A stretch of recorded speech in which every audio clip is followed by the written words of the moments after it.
大家现在看到的这种小鸟叫 Killdeer，那么叫 Killdeer，中文翻译啊，就杀了一条鹿。这么一个小鸟，不知道它怎样去杀了一条鹿。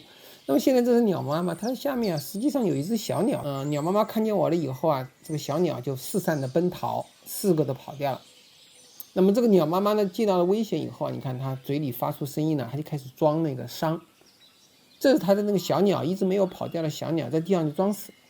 那妈呢在边上啊，你看在这装各种装，然后呢，它就不断的把我引到很远的地方。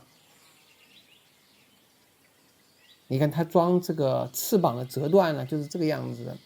那么感觉呢，还是比较这个戏啊演的比较好，这是属于戏精上身啊。那么可怜天下父母心呢，这个小鸟呢，这也是老妈保护小鸟的一种行为。